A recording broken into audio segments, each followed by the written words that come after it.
ஆண்டவரும் இரட்சகருமாகிய இயேசு கிறிஸ்துவின் நாமத்தில் வாழ்த்துக்கள். இந்த நாளிலும் 2 தெசலோனிக்கேயர் 2வது அதிகாரம் 3வது வசனத்தை மாத்திரம் தியானிக்கலாம். எவ்விதத்தினாலும் ஒருவனும் உங்களை மோசம் போக்காதபடிக்கு எச்சரிக்கையாயிருங்கள். ஏனெனில் விசுவாச துரோகம் முந்தி நேரிட்டு கேட்டின் மகனாகிய பாவ மனுஷன் வெளிப்பட்டால் ஒழிய அந்த நாள் வராது என்று இங்கே பவுல் அப்போஸ்தலன் தெசலோனிக்கியா பட்டணத்திற்கு தன்னுடைய 2வது நிருபத்தை எழுதுகிறதை பார்க்கிறோம்.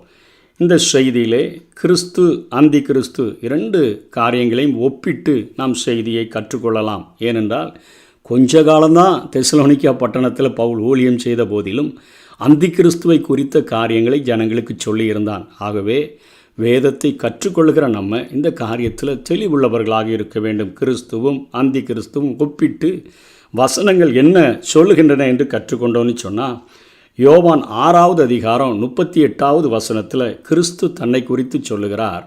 என் சித்தத்தின்படி அல்ல, என்னை அனுப்பினவருடைய சித்தத்தின்படி செய்யவே நான் வானத்திலிருந்து இறங்கி வந்தேன் என்று சொல்லுகிறதை பார்க்கிறோம். வானத்திலிருந்து தான் இயேசு கிறிஸ்து தான் இறங்கி வந்தேன் என்று சொல்லுகிறதை பார்க்கிறோம். பிசாசு எங்கேருந்து வந்தான் அப்படின்னு வெளிப்படுத்தல் 11வது அதிகாரம் 7ஆம் வசனத்தில் நம்ம பார்த்தோம் என்று சொன்னால், அவர்கள் தங்கள் சாட்சியை சொல்லி முடித்திருக்கும் போது பாதாளத்தில் இருந்து ஏறுகிற மிருகம் அவர்களோடே யுத்தம் பண்ணி அவர்களை ஜெயித்து அவர்களை கொன்று போடும்.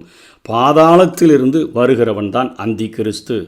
அதே போல் தீமோத்தேயுக்கு பவுல் எழுதும்பொழுது தன்னுடைய நிருபத்திலே, அதாவது 1வது கடிதத்திலே அவன் சொல்லுகிறான். 3வது அதிகாரம் 16வது வசனத்தில் கிறிஸ்துவை பற்றி சொல்லும் பொழுது, அன்றியும் தேவ பக்திக்குரிய இரகசியமானது யாவரும் ஒப்புக்கொள்ளுகிறபடியே மகா மேன்மையுள்ளது. தேவன் மாம்சத்தில் வெளிப்பட்டார், ஆவியிலே நீதி உள்ளவர் என்று விளங்கப்பட்டார், தேவதூதர்களால் காணப்பட்டார், புறஜாதிகளிடத்தில் பிரசங்கிக்கப்பட்டார், உலகத்திலே விசுவாசிக்கப்பட்டார், மகிமையிலே எடுத்துக்கொள்ளப்பட்டார். தேவ பக்தியினுடைய இரகசியம் என்று சொல்லப்படுகிறது. ஆண்டவராகிய இயேசு கிறிஸ்துவை வேதம் தேவ பக்தியினுடைய இரகசியம் என்று சொல்லுகிறது. இங்கே அக்கிரமத்தின் இரகசியம் என்று 2 தெசலோனிக்கேயர் 2:7 பவுல் அப்போஸ்தலன் சத்துருவை பற்றி, அந்தி கிறிஸ்துவை பற்றி சொல்லுகிறான். அக்கிரமத்தின் இரகசியம் இப்பொழுதே கிரியை செய்கிறது என்று சொல்லுகிறதை பார்க்கிறோம். பிலிப்பியர் 2:8 அவர் தம்மைத்தாமே தாழ்த்தினார். கிறிஸ்துவினுடைய சுபாவத்தை குறித்து சொல்லப்பட்டிருக்கிறது. இங்கே 2 தெசலோனிக்கேயர் 2வது அதிகாரம் 4ஆம் வசனத்தில் அவன் தன்னைத்தானே உயர்த்துகிறவனாக அவன் காணப்படுகிறதை பார்க்கிறோம். அதே போல் ஏசாயா 53:3 பார்க்கும் பொழுது, மனுஷரால் அசட்டை பண்ணப்பட்டு புறக்கணிக்கப்பட்டார் என்று சொல்லி ஏசாயா 53வது அதிகாரம் 3வது வசனத்திலே நாம் பார்க்கிறோம். ஆனால் இங்கே அந்தி கிறிஸ்துவை குறித்து வெளிப்படுத்தலிலே நாம் பார்க்கும் பொழுது 13வது அதிகாரம் 3வது 4வது வசனத்திலே, அதன் தலைகளில் ஒன்று சாவுக்கேதுவாய் காயப்பட்டிருக்க கண்டேன், ஆனாலும் சாவுக்கேதுவான அந்த காயம் சொஸ்தமாக்கப்பட்டது. பூமியில் உள்ள யாவரும் ஆச்சரியத்தோடு அந்த மிருகத்தை பின்பற்றி அந்த மிருகத்திற்கு அப்படிப்பட்ட அதிகாரத்தை கொடுத்த வலு சர்ப்பத்தை வணங்கினார்கள்.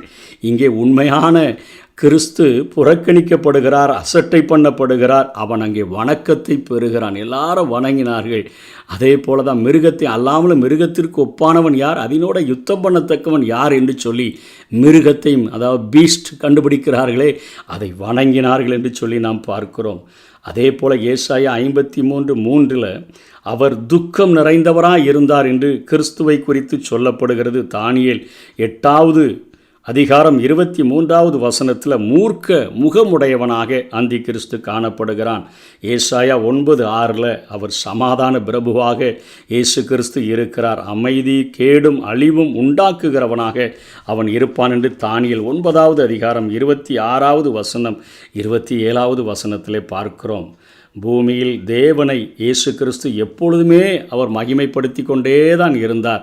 ஏனென்று சொன்னால் யோவான் 17வது அதிகாரத்தில் 4வது வசனத்தில் இயேசு கிறிஸ்து ஜெபிக்கும் பொழுது, பூமியிலே நான் உம்மை மகிமைப்படுத்தினேன், நான் செய்யும்படி நீர் எனக்கு நியமித்த கிரியைகளை செய்து முடித்தேன் என்று தான் இங்கே ஆண்டவர் தன்னை குறித்து சொல்லுகிறார். தேவனை தூஷிக்கிறவனாக வெளிப்படுத்தல் 13வது அதிகாரம் 6ஆம் வசனத்திலே பார்க்கிறோம். யோவான் 6வது அதிகாரத்தில் 36வது வசனத்தில் இயேசு கிறிஸ்து பிதாவினுடைய சித்தம் செய்கிறவராக இருந்தார் என்று பார்க்கிறோம். ஆகவே அந்த யோவான் 6வது அதிகாரம் 38வது வசனத்தில் என் சித்தத்தின்படி அல்ல, என்னை அனுப்பினவருடைய சித்தத்தின்படி செய்யவே நான் வானத்திலிருந்து இறங்கி வந்தேன் என்று சொல்லுகிறார். தன் விருப்பம் செய்கிறவனாக இருந்தான் என்று சொல்லி தானியேல் 9வது அதிகாரம் 36வது வசனத்தில் நாம் பார்க்கிறோம். நல்ல மேய்ப்பன் என்று இயேசு தன்னை குறித்து யோவான் 10:11 சொல்லுகிறதை பார்க்கிறோம். இவன் ஒரு அபத்த மேய்ப்பன் என்று சகரியா 11வது அதிகாரம் 16வது வசனம் 17வது வசனத்தில் பார்க்க முடியும். ஆண்டவராகிய இயேசு கிறிஸ்து நானே வழியும் சத்தியமும் ஜீவனுமாய் இருக்கிறேன் என்று தன்னை குறித்து அவர் சொல்லுகிறார். யோவான் 14வது அதிகாரம் 6ஆம் வசனத்தில் இந்த காரியத்தை இயேசு கிறிஸ்து சொல்லுகிறதை பார்க்கிறோம். அதற்கு இயேசு நானே வழியும் சத்தியமும் ஜீவனுமாய் இருக்கிறேன், என்னை அல்லாமல் ஒருவனும் பிதாவினிடத்தில் வரான் என்று சொல்லுகிறதை பார்க்கிறோம். இவன் பொய்யன் என்று சொல்லி இந்த 2 தெசலோனிக்கேயர் 2வது அதிகாரம் 6-12 வரை பார்க்க முடிகிறது.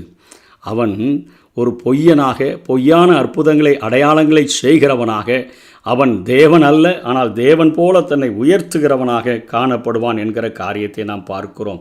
இவர் தேவனுடைய குமாரன் என்று லூக்கா 1:35 வாசிக்கிறோம்.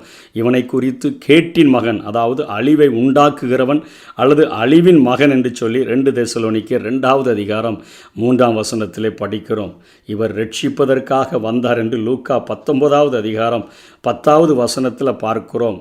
அழிவுண்டாக்குவான் என்று சொல்லி தானியேல் 8வது அதிகாரம் 24வது வசனத்தில் அந்தி கிறிஸ்துவை குறித்து பார்க்கிறோம். எல்லாவற்றுக்கும் மேலாக இயேசு கிறிஸ்து உயர்த்தப்பட்டார் என்று சொல்லித்தான் பிலிப்பியருக்கு அங்கே நிருபத்திலே பவுல் தன்னுடைய பிலிப்பியருக்கு 2வது அதிகாரத்தில் அங்கே பவுல் அப்போஸ்தலன் 9வது வசனத்தை சொல்லுகிறார். ஆதலால் தேவன் எல்லாவற்றிற்கும் மேலாக அவரை உயர்த்தி, இயேசு கிறிஸ்துவை உயர்த்தி என்று பார்க்கிறோம்.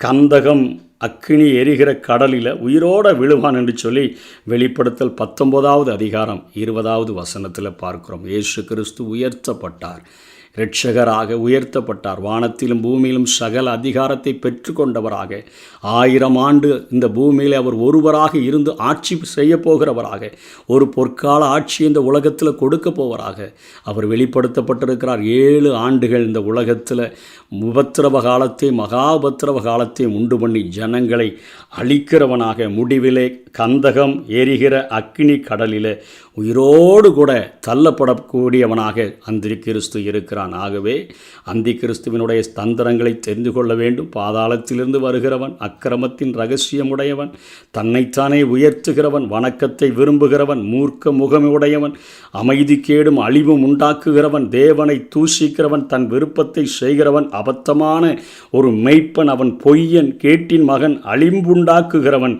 அவனுடைய முடிவு கந்தகம் எரிகிற அக்கினி கடலில் உயிரோடு விழுவான். அவனுடைய காரியங்களை, தந்திரங்களை புரிந்து கொண்டு ஆண்டவராகிய இயேசு கிறிஸ்துவின் மேல் அளவற்ற அன்பு செலுத்தி சத்தியத்தை நேசிப்போம். ஆண்டவர் நம்மை முற்றுமுடிய ரட்சிக்க வல்லமையுடையவராய் இருக்கிறபடினாலே அழைத்த தேவன் உண்மை உள்ளவர், நித்திய வாழ்வுக்கென்று நம்மை அழைத்து செல்வார். ஆயத்தப்படுவோம். கர்த்தர் தாமே நம்மை ஆசீர்வதிப்பாராக. ஆமென்.